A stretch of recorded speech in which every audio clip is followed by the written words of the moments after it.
ના હું સાહેબ તમને સાંભળું છું સાહેબ તમે આપણે ના ના સાહેબ હું બી તમને હું રિસ્પેક્ટ કરું છું પોલીસની હું પોલીસની રિસ્પેક્ટ કરું મારી એક વાત સાંભળી લો તમે આપણે ગોધરાથી લુણાવાડાના રોડ પર છીએ માસ્કના ફરીથી મને માસ્ક માટે પકડ્યો છે કે મેં માસ્ક નહોતું પહેર્યું મેં ગાડીમાં હતો મારી વાઈફ જોડે હતો ગ્લાસ બંધ હતા હું ને મારી વાઈફ બેડરૂમમાં બી જોડે હોઈએ છે ઘરમાં બી જોડે હોઈએ છે પરંતુ માસ્કના નામે રોડ વચ્ચે હાઈવે પર 3 દંડા લઈને સિવિલ ડ્રેસમાં અને વર્દીમાં એવી રીતે ઊભા કરવામાં આવે છે જાણે હું કોઈ આરડીએક્સ છુપાઈને લઈ જતો હોય આ વસ્તુ મારો એક જ ક્વેશ્ચન છે ગાડીમાં હસબન્ડ વાઈફ જોડે હોય ઘરે બી તો જોડે જોઈએ છે ને પરંતુ તેમ છતાં બી માસ્ક નહીં પહેર્યું 3 મોબાઈલોથી આપણા ફોટા પાડવાના એ ફોટા પાડીને જાહેર કરવાનું તકલીફ એ નથી તકલીફ અત્યારે એ વાતની છે કે હું બીજેપીના નેતાઓના આમને પ્રૂફ આપીશ તો એ લોકોના મેમા ફાડશે મને એક પાવતી એવી જોઈએ છે કે બીજેપીના નેતાની પાવતી ફાડી હોય માસ્ક વગર બીજેપીના નેતાએ એની છોકરીના લગ્નમાં 1000 માણસ ભેગું કર્યું અને માફી માંગી લીધી કે મારી ભૂલ થઈ ગઈ આગળથી ધ્યાન રાખીશું સોશિયલ ડિસ્ટન્સિંગના ધજાગરો ઉડાડ્યા માફી માંગી રજા આપી દીધી કે વાંધો નહીં બીજી વાર ધ્યાન રાખીશું સાહેબ હું તમારી માફી માંગીશ તમે મને જવા દેશો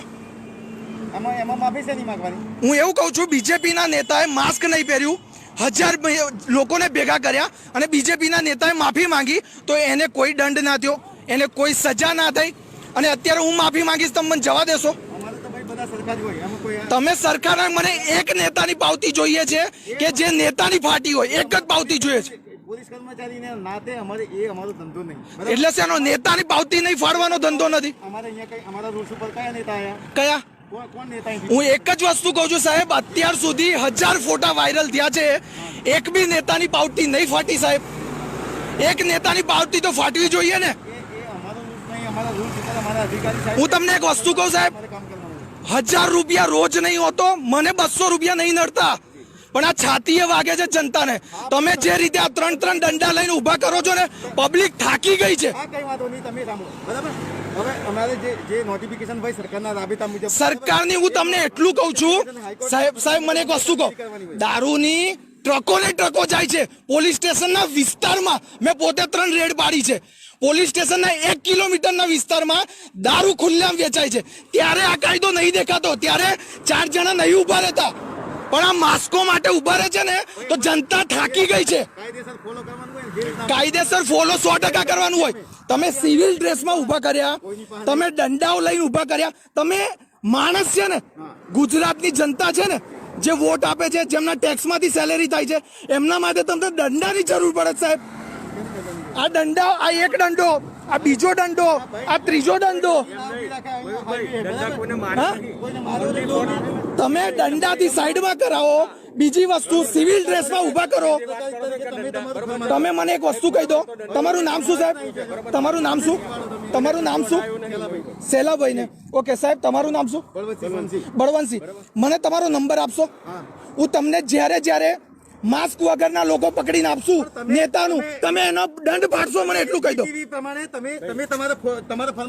એક જ વસ્તુ તમને કહું હું તમને એક જ વસ્તુ કહું છું હું ગાડીમાં છું મારી વાઈફ જોડે છું આ મારી વાઈફ છે સાહેબ હું હમણાં ઘરે જઈશ ને તો અમે બંને એક જ રૂમમાં આવીશું અને માસ્ક નહીં પહેરેલું હોય અરે જાહેર જગ્યા પણ ગાડી છે 2 વ્હીલર નથી ગાડીમાં કાચ બંધ છે હાઈકોર્ટ શું કે છે ખબર છે સરકાર એવું કે છે કે અમે ભિખારી છે 2.5 લાખ કરોડનું અમે દેવું કરી દીધું છે અમારી જોડે સેલેરી આપવા માટે પૈસા નથી એટલે તમે જનતાની મેથી મારો એમના ખાતામાં જેટલા રૂપિયા છે ને એ રૂપિયા ઉઘરાઈને તમારી સેલેરીઓ કરો આ સરકાર કે છે તમે 200 નો મેમો પાડ દો બાલદે 200 રૂપિયા કેટલા રૂપિયા 1000 રૂપિયાનો મેમો ફાડો 1000 રૂપિયાનો મેમો ફાડો ચલો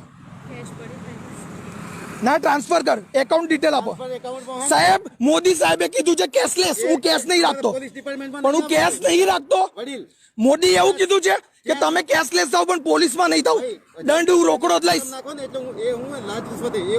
અરે લાચ રૂશ્વત છે નહીં લાચ રૂશ્વત રોકડામાં થાય પાવતી આપો છો ને શેનો લાચ રૂશ્વત મને એકાઉન્ટ ડિટેલ આપો પણ મારો રોકડા નહીં પણ રોકડા નથી 200 રોકડા છે સિવાય કંઈ નહીં. રોકાયા નથી પણ. અરે સાહેબ તમે અત્યારે પત્રકાર તરીકે તમને હું એટલું તમારા તમારા વડ સમજાવું, તમે હા, બોલો. MLA તરીકે તમારે એટલું ફોલો કરવું પડે હા. કે ખાલી તમારે માસ્ક પહેરીને ઉતરવું જોઈએ. અરે સાહેબ તમને એક વસ્તુ ખબર છે? તમને એક વસ્તુ ખબર છે? જી, બોલો. મને એક જ વાત કહેજો, હાજી બોલો. કોરોના આવતા પહેલા તમે માસ્ક પહેરતા હતા? હા? તમે માસ્ક પહેરતા હતા આખું વિશ્વ જાણે. સાહેબ? હા કે ના કોને? હવે જાણમાં તમે નતા પહેરતા ને? આપણને આદત ના હોય, તમને સાડીની આદત ના હોય, હું તમને કહું રોજ સાડી પહેરો, ફાવશે? નહીં ફાવે ને? સ્ત્રી જ પહેરી શકે, પુરુષ ના બસ હું એ જ કહું છું, આ ડોક્ટરોનું કામ હતું, આપણું કામ નથી. શ્વાસ રૂંધાય છે, નથી ફાવતું, બસ. અને ગાડીમાં હતો એટલે ગાડીમાં માસ્ક કાઢ્યું મેં. ગાડીમાં જાહેર અત્યારે રોડ પર ફરતો હોય ને પહેર્યું ના પહેર્યું હોય ને તો તમે મારો દંડ લો. હાઈકોર્ટના ફરમાન મુજબ જે ના ના, હાઈકોર્ટ નહીં, કરવું પડે અમારે. ગુજરાત સરકાર કો અમે કોઈ નહીં, મોટી નહીં. હાઈકોર્ટ. પોલીસનો અમલ કરાવે એમાં શું ખોટું હોય? અરે હું તમારાથી વિરુદ્ધ નથી સાહેબ, હું તમારાથી વિરુદ્ધ નથી. હાઈકોર્ટે એવું લખીને આપ્યું છે કે ખાલી જનતાના ઉઘરાવજો, નેતાઓના ના ઉઘરાવતા. કોંગ્રેસનો બીજેપીનો નેતા હોય એના ના ઉઘરાવતા એવું કીધું છે સરકાર, હાઈકોર્ટે. લેવા દેવાની હોય ભાઈ, અમે દેશના રક્ષક છીએ, ગુજરાત સરકારના રક્ષક. હું રક્ષક સાહેબ, હું તમારી બહુ રિસ્પેક્ટ કરું છું. તમે જીવના જોખમે નોકરી કરો છો, હું તમારી રિસ્પેક્ટ કરું છું. પણ તમને એક વસ્તુ કહું, કાયદો બનાવનારો બનાવીને જતો રહે છે, એમાં જનતાને પોલીસ ભીડાય છે. મારું કહેવું એટલું છે કે તમે જનતા જોડે નરમ વલણ અપનાવો. આજે લોકો જોડે નથી સાહેબ 200-500 રૂપિયા રોજ મળતો અને તમે આમ ઊભો રાખી દો છો, એની આંતરડીઓ કકડે છે સાહેબ. મારું કેવું આટલું છે તમને. તમે વિડીયો રેકોર્ડિંગ કરીને અમને કહો તો અમને વિડીયો રેકોર્ડિંગ ક્યારે કરવું પડ્યું? અમારે જે કરવું, વિડીયો રેકોર્ડિંગ ક્યારે કરવું પડ્યું? બરાબર? વિડીયો રેકોર્ડિંગ ક્યારે કરવું પડ્યું? પતિ પત્નીએ માસ્ક નહીં પહેર્યું એટલે. પતિ પત્નીએ માસ્ક નહીં પહેર્યું સાહેબ. તમે પત્રકાર તરીકે તમે દુરુપયોગ કરો છો. કોણ? હું પત્રકાર દુરુપયોગ? શું ઉપયોગ? શું? અરે હું માણસોને માસ્ક પહેરવું જોઈએ, એ પહેરવું નહીં. અરે પણ ગાડી બંધ છે સાહેબ. આ ગાડી બંધ છે અત્યારે. હું અત્યારે અહીંયા ઉભો રહીશ ને 1 કલાક તો કલાકમાં તમે બી કદાચ પડી કે થૂકવા જશો ને તો માસ્ક કાઢશો. અત્યારે તમે મારા ગ્લાસ બંધ હોય ને, મારા ગ્લાસ બંધ હોય ગાડીમાં. મને એક વસ્તુ સમજાવો સાહેબ, હું ને મારી વાઈફ છીએ, અમે ઘરમાં હમણાં ડ્રોઈંગ રૂમમાં જઈશું તો અમે માસ્ક પહેરી રાખશું? નહીં પહેરી રાખીએ. ગાડીના કાચ બંધ છે, ખુલ્લા નથી સાહેબ. વડીલ MLA તરીકે તમે મને તકલીફ નહીં પડે સાહેબ. જાહેર જગ્યાએ ભાઈ જાહેર જગ્યા, હું એ જ કહું છું ને, આજે એવું થઈ ગયું છે કે તમારે રોડ ઉપર આવ્યા પછી ઓકે તમે સમજો, માસ્ક તમારે 1000 રૂપિયા લેવા છે ને, હવે મારી જોડે કેશ નથી, હું ટ્રાન્સફર આપવા માટે તૈયાર છું. તમે એપ્લિકેશન કહો, જે એપ્લિકેશન કહો, મારા જો રોકડા નથી. અરે પણ રોકડા નથી તો શું કરીશું? પણ રોકડ લેશો પણ નથી તો શું કરીશ? તૈયારીમાં બોલ્યા એટલે છે ને. હું રોકડ નથી શું કરીશ? શું કહ્યું બેન? બસ પૈસા વાત થઈ. મારી જોડે રોકડ નથી, કેવું કરીશું? રોકડ હોય તો જ, બાકી તો અરે પણ સાહેબ મેં દંડ આપવા તૈયાર છું, રોકડ નથી, ટ્રાન્સફર આપી શકું છું. તમે કહો, સરકારની એપ્લિકેશન કહો, જેને કહો આપવા તૈયાર છું. તમે કેટલા રોકડ આપવા તૈયાર? ક્યાં રોકડ માં જો 200 જ રૂપિયા છે. 200 રૂપિયા અમારા કેટલા? 200 રૂપિયા મારા અરે પણ મને થોડી ખબર હતી. અલા પણ દાદા કેમ નહીં સમજતા, હું આપવા તૈયાર છું પણ ટ્રાન્સફર કરીશ. મોદી સાહેબે કીધું કેશલેસ ઇન્ડિયા, એટલે હું રોકડા નહીં રાખતો. ભાઈ કેશલેસ જે જગ્યાએ થાય તે જગ્યાએ પણ એવું ગાઈડલાઈન આપી છે, એવી ગાઈડલાઈન આપી છે કે પોલીસ ખાતામાં દંડમાં હું નહીં રાખું. ઓનલાઈનનું અમારા અરે નથી, પણ હું તમને એવું કહું છું, મારી જોડે ના દાદા તમે દંડ લઈ લો, હું દંડના ખિલાફ નથી, હું તમારા પોલીસના ખિલાફ નથી. જો લોકડાઉન હતું ને, લોકડાઉન, એક જ મિનિટ દાદા, લોકડાઉન હતું ને, લોકડાઉન ત્યારે આપણે પોલીસોને ભરપૂર સેવા આપી છે. ઇવન છાસ હોય ગરમીમાં, પાણી હોય, ચા હોય. પણ દાદા જે રીતે આ ભાઈએ રિસ્પેક્ટ થી વાત કરીને, તમે અમારી જોડે આતંકવાદી જેવું વર્તન કરો જનતા જોડે. આ વ્યક્તિ વડીલ કરીને વાત કરે છે, તમે એવું કહી દો કે ભાઈ પાવતી ફાડવી જ પડશે. તમે સમજતા કેમ નથી સાહેબ? હું રિક્વેસ્ટ જ કરતો હતો. તમે સમજતા નહીં. તમે બે બંને પતિ પત્નીએ તમે માસ્ક પહેર્યું. અરે માં સાહેબ, હું ગાડીમાં કાચ બંધ કરું, હું ડોક્ટર નથી કે મને 24 કલાકની આદત હોય. તમે પહેલા પહેરતા હતા? નહીં આવતી. જે વસ્તુ બોલવાનું આમાં એ જ બોલવાનું. તમે પહેલા માસ્ક પહેરતા હતા? મને કહો, પહેલા આવતા રોગ આવે પછી ને, બરાબર સાહેબ? મને એટલું વસ્તુ કહો, તમે ઘરે જઈને પહેરો, 24 કલાક નહીં ફાવતું સાહેબ આ. અને મને શોખ થાય 200-1000 આપવાનો, અને મને મારા 1000 ની તકલીફ નથી. હું તો અત્યારે 1000 ભરવા તૈયાર છું. શાંત થાવ, મારી હવે વાત સાંભળો. ક્યાં હું તમને કહું, તમારી આગળ શું થયું, એક MS ની ગાડી, બરોબર, એટલે એમને પાવતી લીધી, પણ એમને શું કીધું ખબર કે તમે કે તમારે જીજેની તો કોઈ પાર્સિંગ તમે કેમ નહીં રોકતા એટલે એટલામાં જ તમારી ગાડી આવી. મારી વાત બસ સમજો. મારું શું છે વડીલ ખબર છે? તમે સમજો, હું તમને એક વડીલ તરીકે કહું છું, બરોબર છે? હવે તમારો વિડીયો રેકોર્ડિંગ ઉતારવું હોય તો ઉતારો. ના આપણે જો તમને એક વસ્તુ કહું, પહેલા જ આમની જોડે તમે બહેસ કર, મેં તમને વડીલ તમને શબ્દ કીધો. એક 100% હું તમારી બી રિસ્પેક્ટ કરું સાહેબ, બધાની. સાંભળો, મારી એક જ વસ્તુ છે, શું ખબર? દુઃખ અમને કઈ થાય છે ખબર છે? જો રેલીઓ થઈ, વર્ગો, અરે દાદા મને વાત તો કરવા દો. પણ અમારો હું દોસ્ત તમે અરે મેં તમારો દોષ કઈ કહું છું? હું સરકારની વાત કરું, મારી વાત સાંભળો ને, જનરલ વાત કરું છું. જો સાંભળો, લગ્નમાં વરઘોડાને પરમિશન નહીં, પરંતુ રેલીને પરમિશન. લગ્નમાં ડીજે ને પરમિશન નહીં, પરંતુ એમની રેલીમાં ડીજે ને પરમિશન. લગ્નમાં 100 લોકોથી વધારે ભેગું નહીં થવાનું, પરંતુ એમના સભામાં 800 લોકો ભેગા થાય. કોઈ ગલ્લે 4 રસ્તા ભેગા નહીં થવાનું, પણ એમના કાર્યકર્તા કાર્યાલયમાં 100 લોકો ભેગા થાય. અમારે માસ્ક પહેરવું જ પડશે, જખ મારીને, નહીં તો દંડ થશે. પરંતુ એ લોકો માસ્ક વગર ફરી શકશે. એમની છોકરીના લગ્નમાં ફટાકડા ફોડી શકશે, હું ફટાકડા ના ફોડી શકું. સાહેબ આ કાયદો છે ને, પણ હું શું કહું છું, આ કાયદો અમને હર્ટ કરે. અહીંયાથી જાય. જો એમએલએ કેવું કરે તો અમે તો પહેલા જ ના, હું તમારીથી રિસ્પેક્ટ કરું. જો સાંભળો, હવે મારી વાત સાંભળી લો. જો ગરીબ માણસ હોય ને, ખેડૂત કદાચ 100% કદાચ એવું હોય તો 100% તમે જે જો વાત કરીને એવું કે સાહેબ અમારી જો 100 રૂપિયા છે, તમે 1000 રૂપિયા પાવતી, તમે 100 કાયદામાં છો, બરોબર છે? બરોબર છે? તમે એક રિસ્પેક્ટલી પર્સન છો, તમે ગવર્મેન્ટના અધિકારી છો. મારી કોઈ હેસિયત નથી કે હું તમારા લેવલનું કોઈ કામ કરી શકતો નથી, કરતો બી નથી. મારું કેવું એટલું છે, હું તમારો જે દંડ છે ને એ બી આપવા તૈયાર છું, પણ જે જનતાની વેદના છે ને એ તમારા સુધી પહોંચે. મારું કહેવાનો મતલબ એક શોર્ટમાં કહી દઉં, હું સમજી ગયો આપની વાત. બનાવનારો કાયદો બનાવે છે, એમાં આપણા બે વચ્ચે ગર્જન થાય છે. એ વાત જનતા 100% થાય. એની સાથે અમે એગ્રી. બસ જનતા ને પોલીસ વચ્ચે ઘર્ષણ થાય. મારું કેવું એટલું છે કે તમે જનતાની સામે સાહેબ ખાલી નરમ વલણ રાખો. જનતા દુશ્મન નથી અને એમની જોડે પૈસા નથી રહ્યા સાહેબ. ધંધા બધાના નોકરીઓ છૂટી ગઈ છે. પણ અમે ગરીબ પાસે 1000 રૂપિયા પાવતી, બરાબર? સરકારના રૂલ્સ મુજબ અમે મેં તમને ના પાડી, પણ મેં તમને ના પાડી. મને શું છે ખબર? પડે એમાં. હું એટલું જ કહું છું, તમે લો સાહેબ, પરંતુ એટલું કહું છું, અમુકને બક્ષી દો. હું આઈશ કેપેબલ તો હું ભરી દઉં છું, પણ હકીકત કહું, સરકાર કાયદો બનાવે છે, એમની બહુ હાલત ખરાબ થાય છે. શું થયું કે એક ટ્રેક્ટર ઉપર એક પર્સન આવ્યો, ખેતી વાળો માણસ. હવે એ સિંગલ પર્સન હતો, હવે એને એ હતું નહીં તો એ પેલા એ લોકો કે આને કેમ નહીં આવતા, બરોબર? એ ખેતી વાળો તમારે જો થોડી અમારામાં માનવતા છે, બરોબર છે? જો હું છે ને મોસ્ટલી કેસ નથી રાખતો.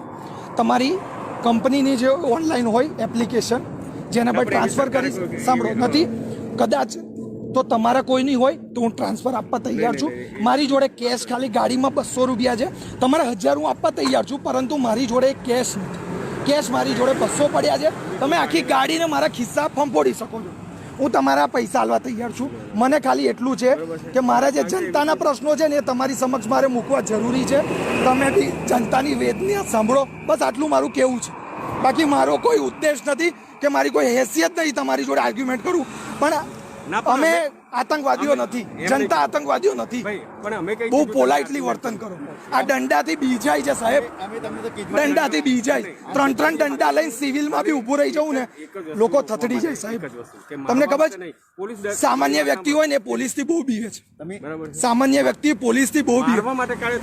આજે 6 લોકો ઊભા રહી જાય ને તો મને એ સમજ નહીં પડતી. અત્યારે કલાક પહેલા જ મેં વિડીયો મૂક્યો છે કે માસ્ક માટે જે 4 રસ્તે ઊભા રહે છે ને, માસ્ક માટે ઊભા રહે છે, નહીં કે દારૂની ટ્રક પકડવા ઊભા રહે છે. એટલે તમે સાવચેતીથી નીકળજો. મારે આટલેથી પૂર્ણ વિરામ કરવું છે. મિત્રો, માસ્ક પહેરી જ નીકળજો. પરંતુ એક વાત છે, જ્યાં આગળ બીજેપીના નેતા માફી માગીને નીકળે છે ને, એમ તમે બી જ્યારે તમારી જોડે માસ્ક પહેર્યા વગર તમને પકડે ને તો એમને બી કહેજો કે બીજેપીના નેતાને માફી માંગીને નીકળી જવા દો છો, તો અમને બી માફી માંગ્યા વગર નીકળી જવા દો ને. પોલીસવાળાનો બી કોઈ વાગ નથી, ઉપરથી ઓર્ડર છે. પરંતુ મારું કહેવું એટલું છે કે જનતા જોડે પોલાઇટલી વર્તન કરો. આતંકવાદીઓ નથી. 5-6 લોકો ઊભા રહીને દંડા લઈને ઊભા રાખો. માણસ ગભરાઈ જાય. લોકો જોડે પૈસા નથી. ગાડીમાં હું ને મારી વાઈફ હવે પોતે ઘરે જઈને ગાડીમાં ડ્રોઈંગ રૂમમાં બેસીશું, માસ્ક નહીં પહેરીએ. બેડરૂમમાં આવીશું, માસ્ક નહીં પહેરીએ. ગાડી છે, ગ્લાસ બંધ છે. મને મારા જીવની ભાલો નથી, મને મારી જીવની કિંમત નથી.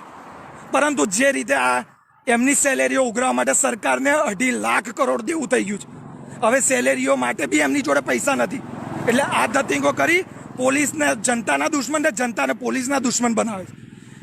કોઓપરેટ કરજો, પરંતુ જ્યાં આગળ તમને પકડે ને તો એક વખત એમને કહેજો કે બીજેપીના નેતાને માફી માંગી લે છે, એ લોકોને જવા દે છે, તો અમારી બી માફી સ્વીકારી લો. અહીંયા હું પૈસા ભરવા તૈયાર છું. મોદી સાહેબે કીધું છે કેશલેસ. મારી જોડે 200 જ રૂપિયા કેશ પડ્યા છે, હું 1000 રૂપિયા દંડ ભરવા તૈયાર છું. એ પોતાનું એકાઉન્ટ આપે, સરકારનું એકાઉન્ટ આપે, જે એકાઉન્ટ આપવા હોય એમાં હું ભરવા તૈયાર છું. બાકી કેશ 200 રૂપિયા પડ્યા છે. યાદ રાખો, અવાજ ઉઠાવજો. જો તમે ખોટાની સામે અવાજ નહીં ઉઠાવ્યો ને તો યાદ રાખજો, જે મેં ગઈકાલે બી કીધું હતું કે હવે તમારા બેડરૂમમાં અને તમારા બાથરૂમમાં આવીને બી તમારા માસના નામે દંડ લઈ જશે. એ દિવસો આવવામાં સમય બાકી નથી. જ્યાં સુધી ખોટું છે અને સહન કરતા રહેશો તો આનાથી ભયંકર પરિસ્થિતિ આવશે. હું મારું કામ કરું છું, તમારે તમારું કામ કરવાનું છે. આપણે એમની જોડે કોઈ ગેરવર્તણૂક નથી કરી. પોલીસ સાહેબ એમને બી આપણી જોડે વડીલ કરીને રિસ્પેક્ટ આપી છે. બસ એક જ વાત છે, આપણે આતંકવાદી નથી. આપણે ગુજરાતના નાગરિક છે, આપણે ટેક્સ બી પે કરીએ છીએ, બધું જ કરીએ છીએ, અને તેમ છતાં બી આપણી જોડે દંડ માટે એક માનવતા નથી દાખવતા સરકાર, પોલીસ કર્મચારીને. રજા આપો, હું અહીંયાથી છૂટો થઉં છું, પણ જ્યાં ખોટું થાય અવાજ હંમેશા ઉઠાવજો. જય હિન્દ, જય ભારત.